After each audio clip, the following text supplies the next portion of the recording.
conversation around the visitor economy and the role that it plays. In a moment, my colleague, Rob Johnson, who's the co-author of the report, is going to take us through some slides setting out some of the key findings and some of the policy implications. And then I've got a great panel to discuss the report itself and to broaden out into issues around the visitor economy, how we grow it and how we manage some of the costs associated with it. And as always, if you've got queries, questions, comments, please use the Q&A function at the bottom of your screen, put them in, and as we go through the event, I'll throw them into the conversation. And we'll be finished at 1:30, no later. So without further ado, let me hand over to my colleague Rob, who's going to take us through some slides. Rob.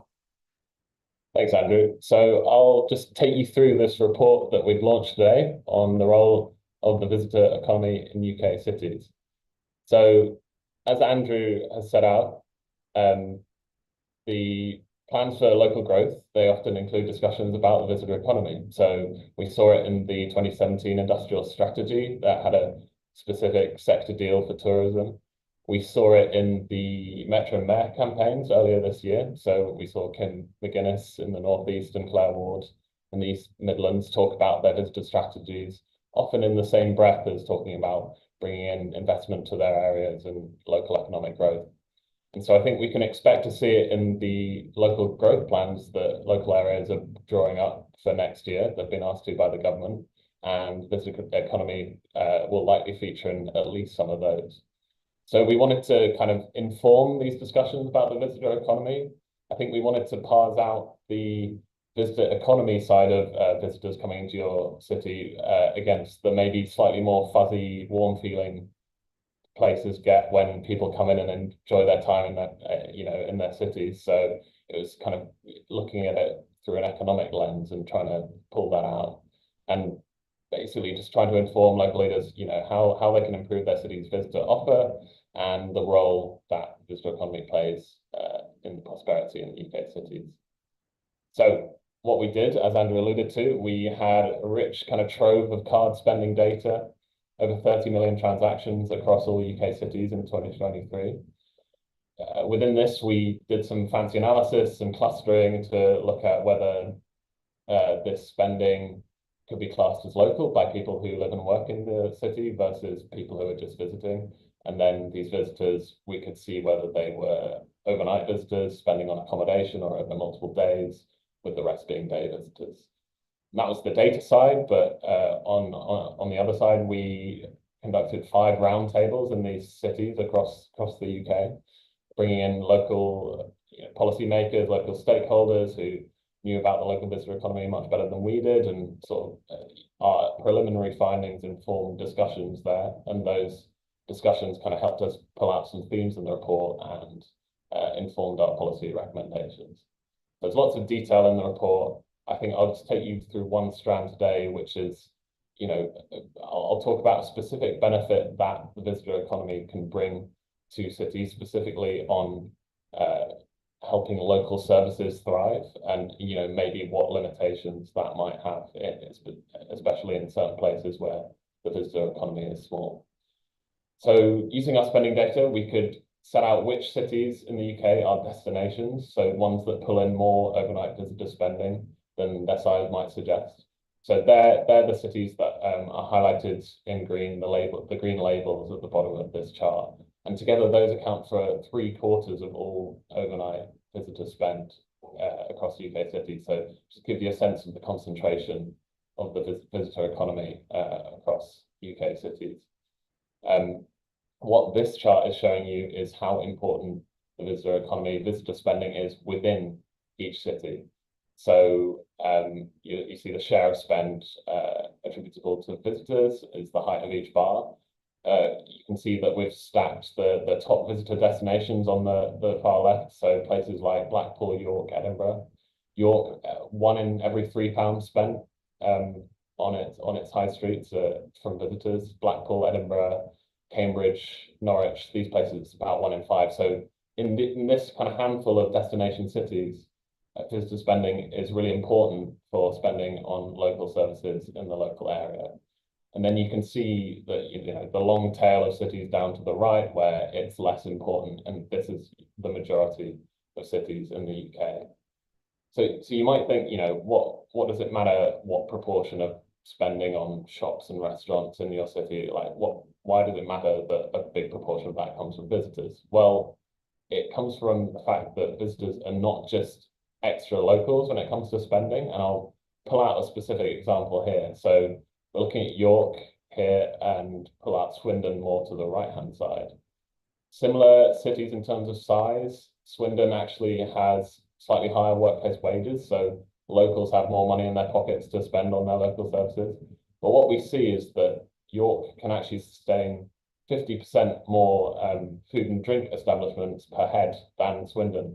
And that is because visitors to cities, they spend far more of their budgets on things like eating and drinking out, on going shopping relative to locals. So what we're showing here is the fact that visitors, especially in places where the visitor economy is important, they can sustain a wider range of amenities, of food and drink establishments, pubs, restaurants, bars, on the high streets of these cities to the benefits of locals and visitors alike. And we also see that they can sustain more employment in these kind of hospitality services. So there's a jobs argument, there's a consumer choice benefit to having visitors in your city.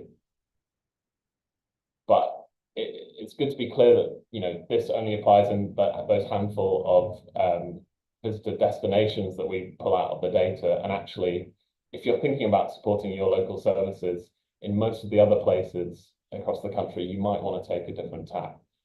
So what we've done here is we're again looking at the importance of the visitor economy in each city on the vertical, but then on the horizontal, we're looking at what are the weekly workplace earnings in each city. In other words, what is the strength of the economy in these cities, where businesses in the city centre, depending on their productivity, will dole out wages to residents and workers who live there, and they can spend those wages on local services.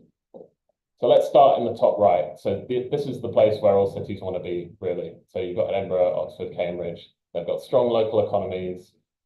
So local people are spending on their local services, but also they've got you know, big visitor economies. And so visitors are coming in and sustaining that greater array of food and drink places that we saw in the previous example. Top left is more interesting because we've still got visitor destinations here, so places that bring in lots of visitors. But as you can see, the size of the importance of the visitor economy in these places are somewhat magnified by the weakness of the local economy. And so for these places, you've got a decision to make where actually, you know, more returns to supporting local services might be done by tackling more fundamental issues in your economy, by raising the wages of locals through attracting in high productivity businesses, getting them to spend in local services and support it that way, rather than just doubling down on the visitor economy that you do have, which is undoubtedly good for your economy, but might be papering over some cracks in the rest of your economy. But it's the bottom left corner where actually the majority of cities in the UK sit. So those are places with a relatively weak economy, but also have a fairly small visitor economy. So if you want to support your local services, tackling the visitor economy is going to sort of move the needle much less than if you sort of look more directly at these more fundamental economic issues. So this kind of, the way of framing it like this sets out the way we set out our recommendations, and this is for the majority of cities. This is non-destination cities where the visitor economy is small. So you've got to, and you know, this is in the context of writing up your local growth plans and deciding how much weight to put on the visitor economy relative to other aspects of it. So you've got to grapple with, you know, what does a realistic visitor economy look like in your place, you know, given the assets that you have. This is where understanding the visitor offer that your place can have is key. We pull out lots of interesting examples in the report. You know, people don't visit different places for the same reasons. Some are more retail destinations. Milton Keynes comes out in one of them. Some pulling people to spend in restaurants and pubs. But, understanding how this differs, whether you're pulling in overnight visitors versus day visitors, that's important. And actually, beyond the spending, if you're Hull, say, you might struggle to compete with York by trying to be a York 2.0. York has the shambles, it's got its cathedral. You're going to struggle to compete with a city like that in your kind of local area, given what it already has. It's the same with cities surrounding London trying to become a shopping destination. You might struggle with London on your doorstep in that sense. And then going back to the previous chart, it's about attracting this or balancing attracting more visitors and tackling these fundamental economic challenges. And that's not just for cities in the bottom left, that's even these destination cities which might have a slightly weaker economy. And it's important to emphasize that one doesn't preclude the other. So if you tackle your local economic challenges, you get locals spending more in local services, that supports a wider variety, better quality services, and that may well attract more visitors to your place. But then if we're thinking about places that do have a visitor economy, it's about balancing the benefits, and increasing those benefits of having the visitor economy while mitigating the costs that are associated with it. If we talk about the benefits, I think one thing that comes out of our work is that the domestic visitor economy is concentrated in the UK, but the international visitor economy is even more concentrated. I mean, it's essentially London, and then you get a few other places such as Oxford, Cambridge, Edinburgh, and that's about it. So we've got a whole host of these destination cities that clearly have an appeal to domestic visitors, and there's scope to extend that appeal, abroad.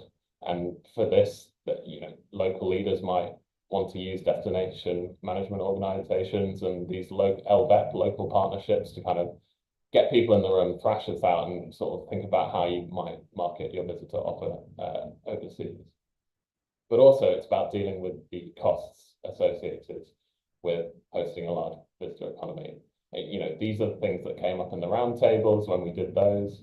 So one of which is the ability to raise tourism taxes, so overnight levies on overnight stays to pay for the services you need, to invest in the accommodation infrastructure you need in these places. So we think that national legislation in England is needed to allow this to happen, with bearing in mind that given what we know about the concentration of the visitor economy, this is only likely to raise a significant amount in some places. So there's a choice for local leaders whether to implement one at all, and then if so, what the rate will be, because it's important to get that right, given that it might not raise that much. And if you set it too high or set it at all where you're kind of a marginal destination, it might actively deter people from visiting. So those are just some highlights from our report. There's lots of other stuff in there, lots of nice little details about where people are going, spending their money. And it was a lot of data we trawled through. So I'd encourage everyone, if you want to know more about the visitor economy in your city, we've set up a nice data tool to look at, where are people coming from, where are they spending within your city, and what kind of things they're spending on. I pulled out Cambridge here, but you can go through each city at your own leisure and learn all the lovely facts that we have along the way in this report. So I'll leave it there. I'll hand back to Andrew and the panel. Great, thanks very much, Rob. So just before I introduce my esteemed panel, remember, if you've got questions or queries on the report, stick them in the Q&A. Rob isn't on the screen, but he's going to be keeping an eye on those. And if there are particular questions that relate to the detail of the report, I can see there's a couple already. Rob's he'll do his best to answer them. And if they're particularly relevant for the panel, I'll introduce them as we go through. So other thoughts that you have along the way, please do use the Q&A function. But let me introduce my panel, and we can hear from them about the report, but then broader perspectives on the visitor economy. So we've got Luke Impert, who Public Affairs and Partnerships for Northern Europe at Airbnb. Anka Monistel, who's Head of Regional Development and Engagement at Visit England, and Councillor Harry Doyle, Cabinet Member for Health, Wellbeing and Culture, Liverpool City Council, very kindly also came along to the roundtable that we held in Liverpool as well. So those are our panel. So we thought we'd get them to say a few opening remarks, and then we get into a bit of a conversation, mainly around, I suppose, what can places do to boost their visitor economy wherever they are starting from? And secondly, how do they then manage the kind of costs associated with that if it becomes more successful? How do they maybe think about how they might mitigate some of the downsides while maximizing some of the upsides? So, Harry, let me start with you. Welcome. Good to see you. Just your reflections on the report and kind of broad reflections, then we'll get into the conversation. So, Harry, you kick us off. Yeah, thanks, Andrew, and hi everyone. Afternoon. As Andrew said, I'm Harry Doyle, Cabinet Member for Health, Wellbeing and Culture at Liverpool, and just a huge thank you to Centre for Cities actually for involving us in this. It was quite stark, some of the figures that came through when we went through that round table as well. I think this Liverpool journey, if people don't know Liverpool, I hope a lot of you do. But I hope everybody does, Harry. I mean, come on. You don't have to be shy about assuming people don't know about Liverpool, you know. Well, the journey's been quite a huge one, certainly since obviously capital culture in 2008, and the visitor economy has played a huge role in the city's development. And we absolutely cherish the visitor economy here in the city, and I think that's why we're keen to be involved in this discussion and improving the offer for visitors and, of course, for our residents as well. I think a lot obviously highlighted in the report, just to give you a sort of indication as to what we're looking at here in Liverpool. You know, the most recent STEAM data in terms of all visitors, both overnight stays and also day visitors, 34.3 million visitors in the last year. That's up 9% year on year for Liverpool. And this is just Liverpool City, not a city region. If we are to go to that city region wider scale, we're looking at around 60 million visitors per year and around a 6.25 billion pounds economic impact for the city region. And of course, that has grown in most recently, and obviously COVID played a huge part in terms of we felt the effects as the rest of the country. But we've seen a real good boost and bounce back here in the city, particularly. But certainly on the report, really interesting from our perspective. Of course, how little spend there is in terms of those overnight stays, particularly in our city. We have lots of day visitors.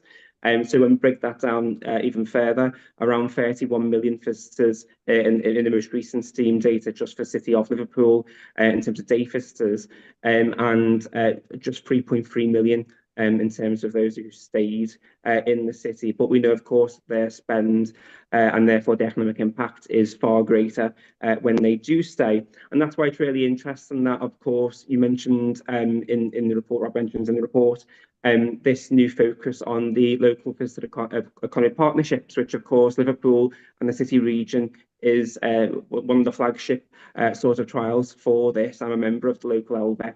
And working on that city region footprint to understand actually what is our local offer. I could talk to you about Liverpool all day and everything that we've got to offer. But actually, there's a real diversity in the offer across the region as well, from the sort of coastal towns like Southport over the beautiful places in the Wirral. Of course, one of our biggest visitors attractions is actually Nosey Safari Park in Nosey, which is outside of the city. But of course, that benefits the city as a whole. And of course, in terms of jobs, we're talking around 40,000 jobs in total related to the visitor economy. But just, Andrew, from just to give a bit of perspective as well, of course, the last 14 years have been quite difficult in terms of funding for local government.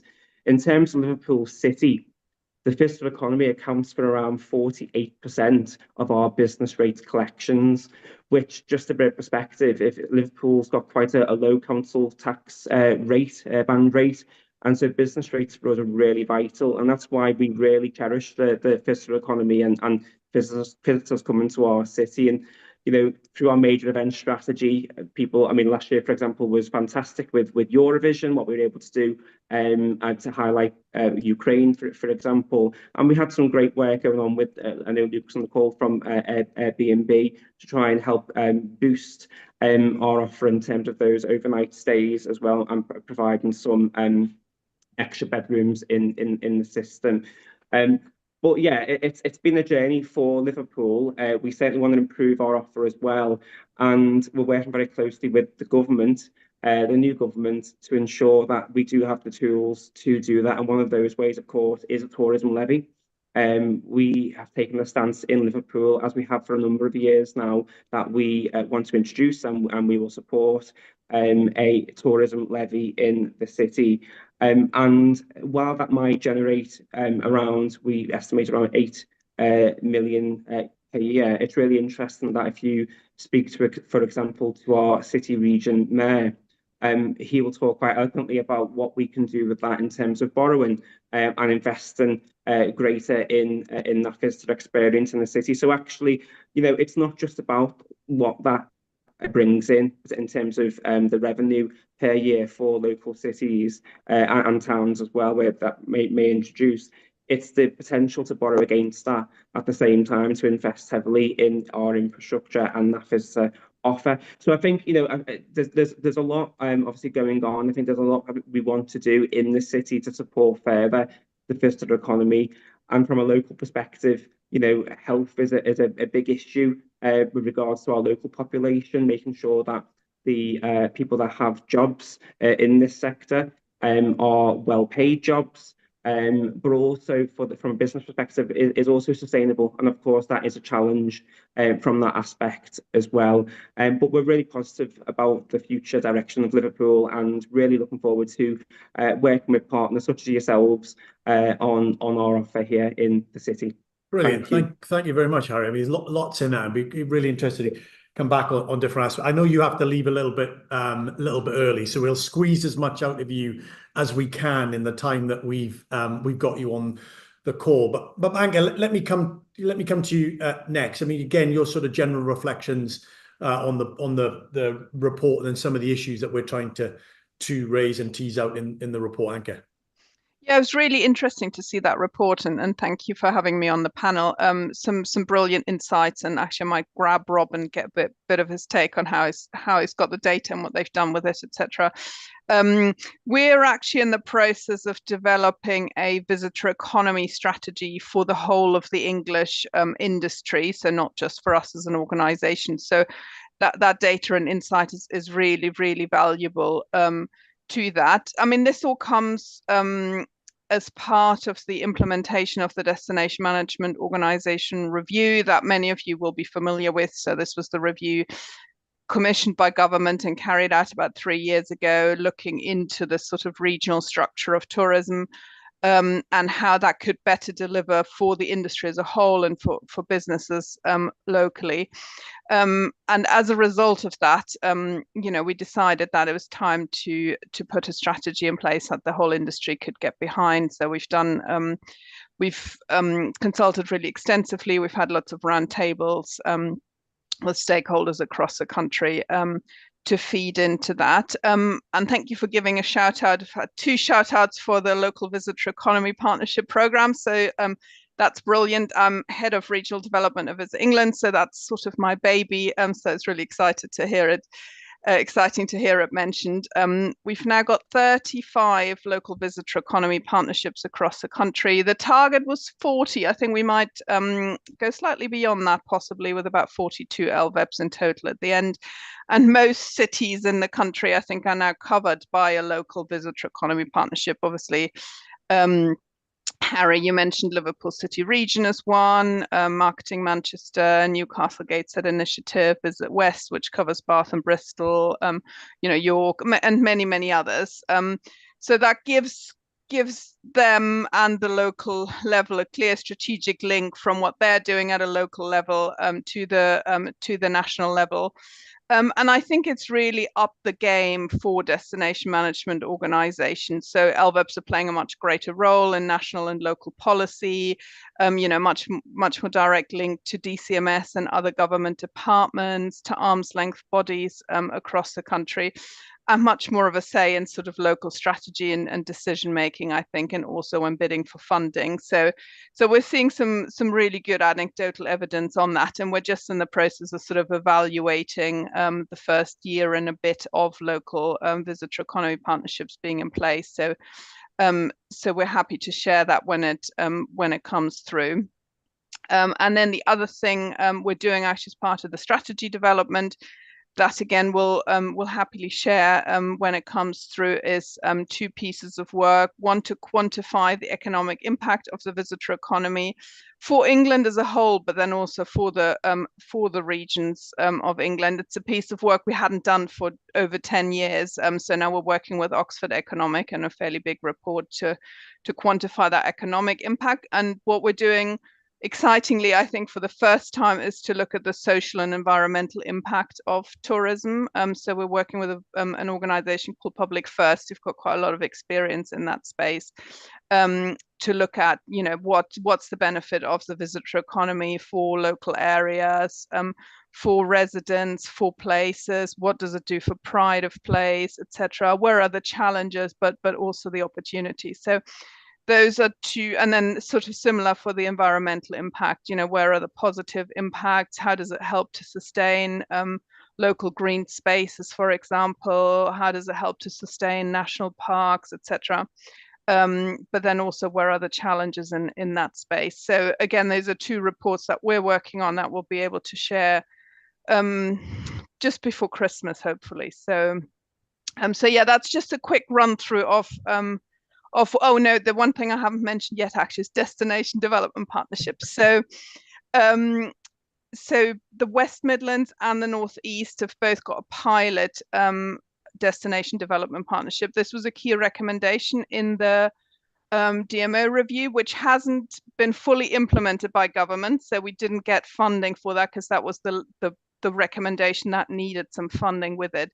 So basically LVEPs across a region coming together and working together to really drive destination development, drive product development, drive the skills agenda, sustainability, accessibility, and all those key areas. So this is funding for LVEPs to work together and do just that, which in turn would then free up some marketing. It doesn't fund marketing, but it would free up funds that could then be used on marketing as well. So the pilots in the Northeast and in the West Midlands are going really, really well, and some good anecdotal evidence coming out about growth. Again, evaluation is sort of underway as to what they're achieving, and we've put a bid in to government as part of the comprehensive spending review to roll those out nationally. So we will see as soon as we get to here. Brilliant. Thank you. To share that. We'll come back again on some of the points that you've made. It'd be interesting to know. I know it's early days, but it'd be interesting to know some of the practical things that you're seeing some of the LVEPs doing, I suppose, already, and I guess how is that different from what has been done before or tried before or implemented before? So just have that in the back of your mind as well. Luke, welcome. I'm glad you sorted out your camera issues. I know you're on the call, but we could hear you, but we couldn't see you. Now we can do both. The floor is yours. So give us a perspective on the report on the visitor economy. Excellent. Thanks, Andrew, and thank you for having us on the panel and for the work that went into the roundtables, which we really enjoyed. Some really incredibly rich conversations over the last few weeks. I'm sure I'm going to take it for read that everyone knows what Airbnb is, but we're an online platform that enables hosts to connect with guests across the world. Our interest in this is really simple. We know that the UK has some excellent, well-established destinations for both domestic and international visitors. But I think as this report shows, it also has some very strong up-and-coming destinations which are well worth supporting on their journey. And obviously our interest in that is to kind of maximize the effects of overnight stays, which, Harry has already alluded to, are well worth their weight in gold. I think the reasons are pretty simple. I mean, firstly, you know, tourism is an incredibly powerful driver of economic growth, but it not only enriches our economy, it also helps, in our view, strengthen the cultural ties that make our towns and cities so unique across the UK. And Airbnb within that is, in our view, an increasingly integral part of the UK's tourism offer. So just to give you some perspective, guests who traveled on Airbnb in 2023 brought nearly 5.7 billion of GVA to the economy, and that in turn helped support 76,000 jobs across the country. I think why this report's so interesting to us is that from our perspective, we see kind of more and more guests choosing stays in sort of typically lesser served destinations where traditional accommodation is often limited. To give you an example of that, in my own borough in London, in Waltham Forest, has become an increasingly popular destination within London, and I'm really proud to see more visitors attracted to that area every year. And I know, as Harry kind of mentioned, in places like Liverpool and Knowsley and the Wirral, we also see the benefits of kind of visitors heading kind of slightly further out of kind of the typical sort of city centre destinations. The real kind of power of the platform Airbnb is really that anyone can benefit directly from the visitor economy. So again, this is something we think is hugely relevant to kind of up and coming destinations.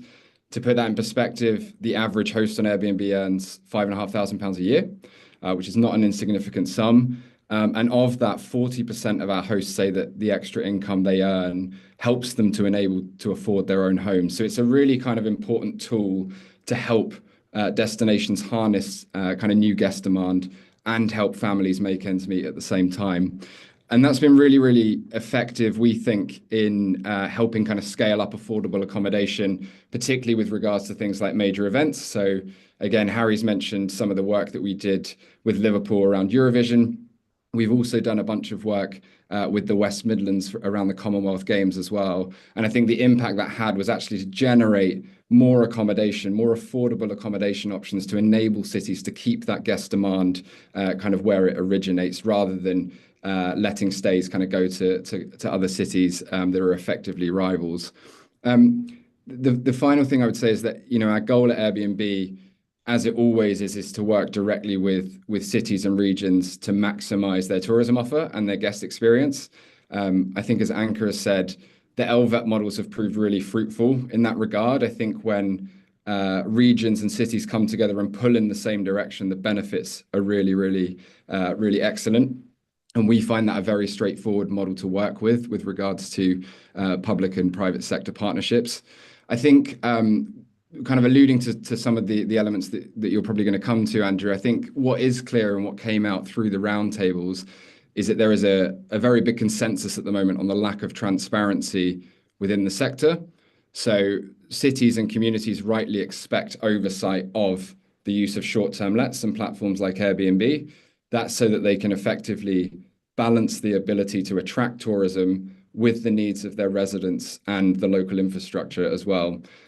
So at every session, we discuss that shared desire for national regulation in England. That's something we've been calling for 5 years now.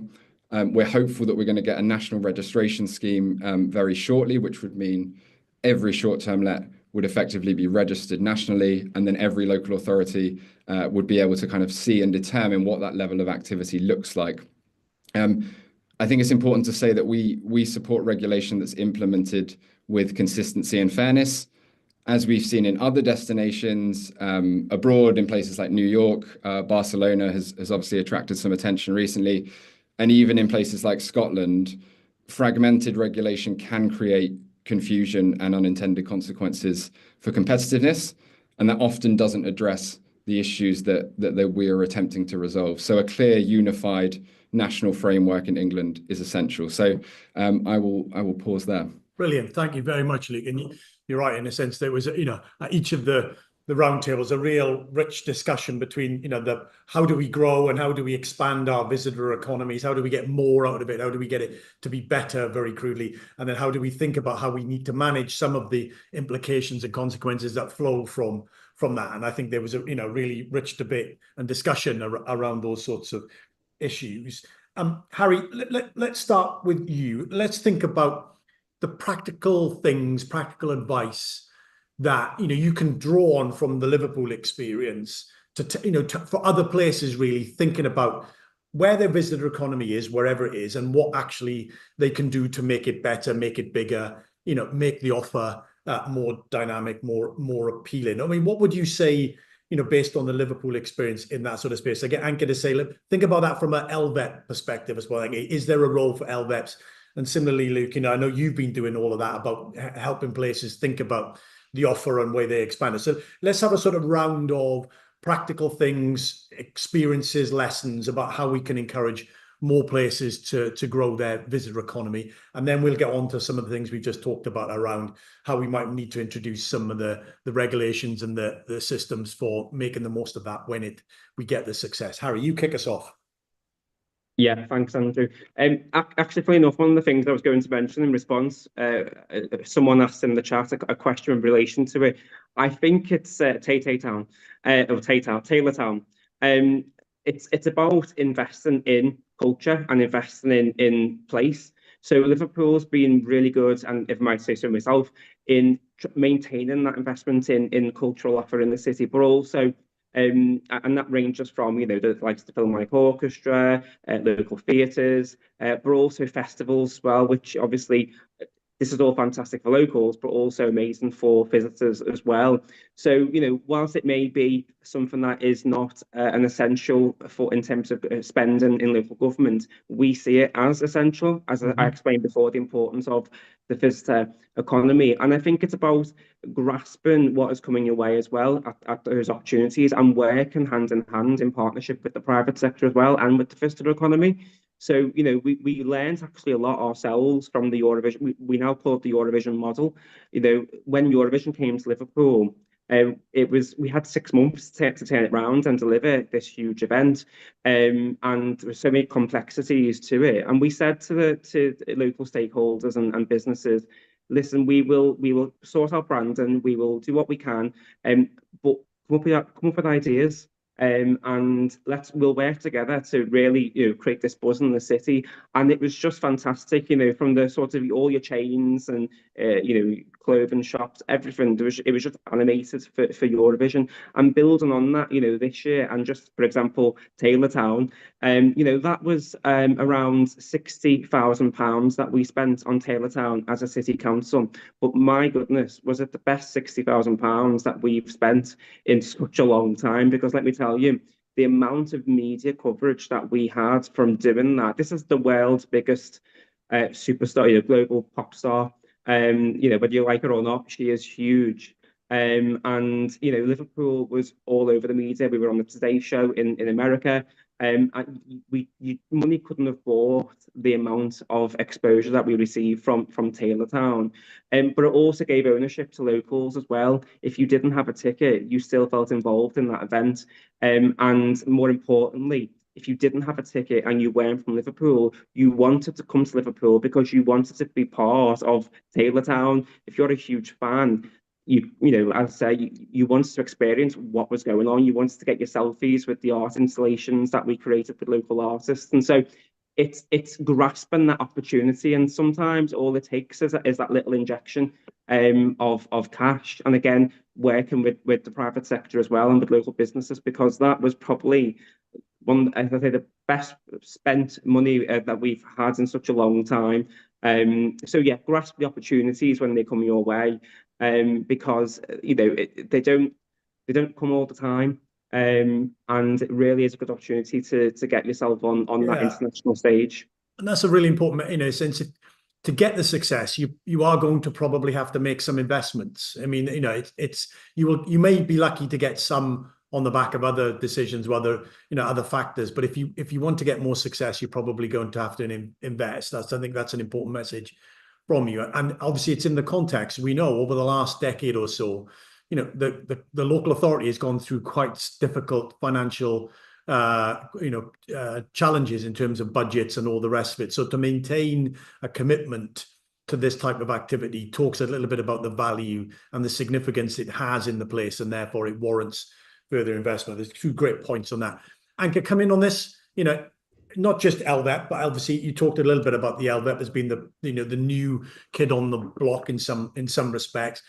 Just practical advice for places that are thinking about how they they might expand their visitor economy. Is there how does LVEP fit into that question? Yeah, I think, I mean, events are huge, so I would totally agree with Harry on that one, and they do require a bit of funding, but that will often pay off, you know, several times over.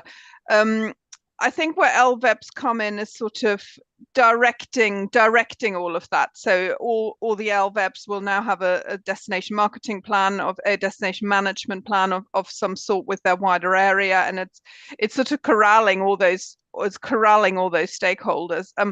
The one thing I would add is also that welcome is really important. So particularly from abroad, we're not always seeing as super welcoming, and people who have been see us as more welcoming than people who haven't been, interestingly enough. So it's perception, not necessarily reality. But you know, we really need to tackle that perception through marketing, but also sort of staff training, whether that's at airports, taxi drivers, other forms of transport, hotels, attractions. But it's really, you know, it's really everybody in the town that needs to be seen to be welcoming. And cities with major events have often got these sort of, you know, volunteer programs where they train people across the city to really welcome people and make them feel like, you know, they're wanted in the destination. So that's a really big piece. You know, accessibility is becoming ever bigger, and obviously it's a major market, but we know from the strategy development that people with accessible needs still find it really difficult to get to places and to get around places, and then to find sort of appropriate accommodation, etc. So that's a big thing that can be done, and we're working with LVEPs at the moment. So we've got a toolkit for LVEPs to develop the accessible offer. And we've also got a sort of a part funded program for businesses to improve in the accessibility space. So I think, you know, conscious of time, so I'll hand over to someone else, but those would be my key points. Brilliant. Thank you very much. No, again, it's just a sort of trying to narrow in on, you know, what practically places could be doing. Luke, obviously you're working with places not only here, but you know, elsewhere across the globe, cities, you know, everywhere. Just insights as to what practical things can make a difference to places thinking about their visitor economy. Yeah, I think three things to highlight. One is, I mean, we should start with the fact that, you know, consideration, so driving guest consideration for a destination is the most competitive it's ever been. So getting eyes on as to why a visitor should come to your city and then stay overnight is extremely competitive. Some of that is driven by organic events. So things that Harry's mentioned, things that Anka have mentioned around things like major events, film and TV, often things that we may not be aware of on the surface that are driving like popularity for a particular destination. Where that doesn't exist, I think the opportunity is to kind of harness the concerted effort of regional models to all pull in the same direction. Again, we saw it in Liverpool, we've seen it in the West Midlands, and I think things like the DDPs present a really good opportunity for destinations to kind of all get behind the same vision and drive that consideration. The second point is major events. I know we've talked about it a lot, but it's really, really important. And it's important because major events now are a huge advantage for the UK. And a lot of them are being landed outside of London. So it makes other destinations really competitive. Again, we've seen it with Taylor, with Oasis, with Eurovision, with big sporting events. Obviously, Commonwealth Games is coming back to Glasgow. So these are really important drivers to get people to consider stays in your city. And then the third point is one for the industry more generally, which is the point of circularity, which came up during the roundtable. So I think what we see often is places that are investing in their local infrastructure as good places to live and be, often then generate consideration for places that people want to come visit. And vice versa, when you actually get stays in a particular area, then you will have more funding hopefully to kind of invest in that local infrastructure, and that can be a really positive circular effect. Yeah, that's a great point, and we could see that in the, you know, just in the figures that Rob was talking to us about earlier on, but also in the report more in deeper, you know, since a dynamic visitor economy feeds into the resident economy and vice versa, and you can see how, and that means that in some places the offer to residents is bigger because they're able to borrow from some of the additional activity and spend of visitors. I'm conscious of time, and also conscious of you having to leave, Harry, but we've had a couple of questions just saying, so let's just explore the particular issue around, you mentioned tourism levies, tourism taxes. So, you talked about you being in favor of that, and obviously there are trials or options being developed in different parts of the country, in some respects, get round the current system rather than because of it. You were in favor of trying to do something. If you were able to introduce it, would you then sort of ring fence it to be pushed back into the visitor economy type activities? Is that how you're, to mitigate, I suppose, some of the downsides? And I get Luke and Anka to say something about where their thinking is on the tourism levy, tourism tax, whatever you might call it as well. But Harry, you kick us off. Yeah, no, sure. Well, first of all, Manchester claimed to be the first, but actually, Liverpool actually was the first city to start an accommodation bid. So we do actually currently have an accommodation bid currently operating in the city, but that's of course just a slice of rateable value from the local hoteliers, which generates at the current moment around 800, 900k a year. So nothing in comparison to what a tourism levy tax could bring in. Listen, I think on this, I think first of all it's got to be ring fenced. That's the whole point in terms of when we see sort of around Europe, we don't think twice about paying. If we go to Barcelona, for example, whatever it is we pay on top of a hotel stay each night. But the whole point around this is that, if it is street cleaning around making the city centre look fantastic and sort of main visitor spots, great. But at the current moment in time, if you look at what the accommodation bid currently does, it's about that subvention element as well, and supporting events coming into the city and conferences, etc., to get those hotel nights up. Actually, it's doing more of that and boosting that. And as I said before, it is that a wider element of, okay, the visitor economy is quite wide. Look at that infrastructure element. How can we improve transport links, etc.? How can we borrow against the potential income stream? So I think with the question of ring fenced, I think the answer is yes. In the broader senses, it's got to have an impact on the visitor economy because there's so much that we can do. Yeah. But it's got to be purposeful as well. And so I don't see it as a plug just because government finances are difficult. It's got to have a purpose. Yeah, that's a great point. I mean, to be blunt, some places are interested in, different sources of tax, in part to just underpin, quite difficult financial situations that they're in, which is understandable. But that's a slightly different, perspective and thought on that. Anka, come in on this. I mean, just your position or the organisation position on, the tourism levy, the tourism tax, call it what you will, and the sort of the variations within that. Where are you on that? Yeah, I mean, as a public body, we have to sit a little bit on the fence on that one. But what I would say is, as Harry said, ring fencing really, really important. And the other element, and it's linked to that, really is competitiveness. Taxes are much, much lower in other countries, so the visitor economy in England is already a bit disadvantaged as a result. So if we do bring in a tax, then it absolutely needs to be ring fenced and it needs to be reinvested into the visitor economy, whether that's marketing, whether that's, local services that fully and totally benefit visitors. Because otherwise we're just going to become uncompetitive and it won't have achieved its end. So I think that's a really important thing. And then, I guess if you do it at a national level, it becomes quite hard because taxes usually aren't hypothecated in the UK. If you do it at a local level, that gives the local areas a bit more flexibility how they use it, I think. Yeah, that's a great point. Luke, come in on this. I mean, obviously you've got experiences of not just here but elsewhere about these types of things, which are commonplace in many European cities. North American cities use these as a matter of course, but obviously there's a context which Anka just alluded to in terms of how we think about it in the UK. So just your thoughts on the tourism levy, tourism tax. Yeah, so we've been collecting tourism taxes for a long time now, since 2014, and we do so in 7 out of 18 EU member states. We do a lot across, kind of key tourism destinations. It's very easy for us to kind of implement and remit on the platform. But we're effectively neutral on whether or not cities should choose to do that. That's entirely up to them. I think where we do have a view is around the consistency of the application from our perspective and from our host perspective. So we would ask that the role of short-term lets is factored into the design of the tax regime.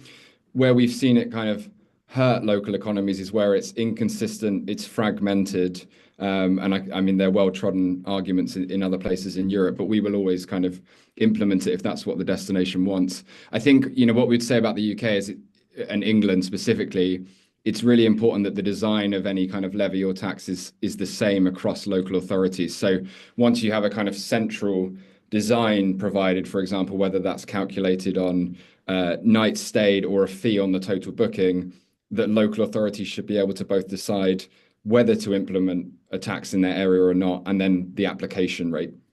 Yeah, and while you're on, you said it already, but it's worth just to highlight again. You know, the other issue in the sense that somehow this manifests itself is on the accommodation side, or the housing stroke and housing for what purpose, and lots of debate in the country about registration, regulation, etc. And introducing transparency, which actually, if we do it well, would actually benefit the visitor economy rather than hinder it, right? Yeah, exactly. I mean, we should say, you know, England is one of the last major economies not to have regulated short-term lets. And I think a lot of the questions that are rightly asked by communities around the role of short-term lets all stem from the lack of transparency, right? When it comes to housing, for example, you know, we know it's an incredibly emotive issue. Short-term lets are still a fairly new phenomenon. And we are kind of asked, you know, what is Airbnb's impact, and other platforms? What is the impact of short-term lets on housing? I would say that there is very little substantive research out there. We've tried to plug some of that gap this year. There was an Ernst & Young report in September, which I would recommend everyone on the call to have a look at. It covers every country, region, and local authority. You will see that the proportion of all homes on Airbnb against total dwellings in the UK is very, very low. It's 0.7%. And the key distinguishing factor is actually looking at those that are doing this kind of for a much more intensive period. So there is no current consensus on night limits in the UK, but if we were to draw that at 90 nights, which is used in some other destinations, that proportion drops to 0.17%, which is around 2 in every 1,000 homes. So it's very low, but except that there is a deficit at the moment on information in the sector, and that is where registration would help the entire sector and local authorities and government understand what short-term lets look like for every area. Brilliant. Harry, come in on this. I mean, you know, would you welcome that sort of that helps you both make the case for, but also, you know, to address some of the concerns that we have about, you know, who's using our cities, who's using our housing, what is it for, what are the benefits? I mean, there's always that tension in some respects, irrespective of the activity that we're looking at. So would you welcome, you know, some of the proposals that, you know, are beginning now to be discussed in England about transparency, regulation, you know, clearer terms and conditions? 100%. Yeah, we've been waiting for it for a long time. I mean, again, from a Liverpool perspective, we've got, you know, around 13,500, 14,000 people on the housing waiting list. And so housing's a real issue for Liverpool. And Luke knows I try not to use an Airbnb example, because I know there's many different types of short-term lets. It's not just Airbnb. So I'll plug that in there for you, Luke. But I think it is important that we understand the direction in which things are going and how property is being used in the city as well. You know, we've got some great projects coming down the line. The government announced up at Central Liverpool Docks. You know, the last thing I want is for that to be basically an empty zone that's only used, you know, sometimes during the week, but mainly during the weekends for visitors coming in. You know, we've got a real housing shortage in the city. So, you know, having that sort of oversight with regard to short-term lets, understanding that it's absolutely a benefit to our city and to other major cities to this. I'm very level-headed and minded about that. It proved hugely beneficial during Eurovision and other major events as well. But balancing that with local needs is crucial. And the only way we can actually do that is by understanding and bringing in this regulation. Brilliant. And Cameron, obviously you're thinking about, you know, all of the country, not just, you know, the urban bits of the country, but I mean, this is relevant in many respects in some of our more rural areas, particularly some of the smaller rural areas are very, very popular from a tourism visitor economy point of view. But so just your thoughts on, you know, how this can actually enhance and progress the agenda rather than hold it back. Yeah, I mean, I would absolutely agree with Harry that just knowing, knowing the scale of this and would highlight, challenges and benefits, I think. I mean, some coastal areas are finding it challenging, I think, and are saying it does contribute to their housing shortage, but there's very little we have at the moment to sort of prove or disprove that argument. So it'd be really good to see that, I think. And then the other thing is just to make sure that, accommodation of any kind is safe and legal, really. So again, it would help with that. So. Yeah, no, that is a very good point. I think we could carry on forever. We've had lots of good questions, which I've thrown in, but we are up against this coming on to 1:30. We need to finish. The first thing to do is to thank my colleague Rob for the presentation, and him and Oscar's work on the report and the data tool. As you said, you can get all of that wonderful detail on our website, centreforcities.org. Please have a play around with it. Come back and tell us what you think. The second thing is to thank my panel today, Luke and Anka and Harry, for being with us and giving some great insights on the report itself, but also more broadly on the visitor economy. Obviously, additional extra thanks to Airbnb for working with us on the project, not only the report, but actually on the roundtables as well, which were, as Luke said, hugely engaging. Obviously, Harry was at one of them as well. And final thanks to you all for being on the call today. I hope you found it useful. And until the next time, take care and stay safe. Bye for now. Thanks very much. Bye.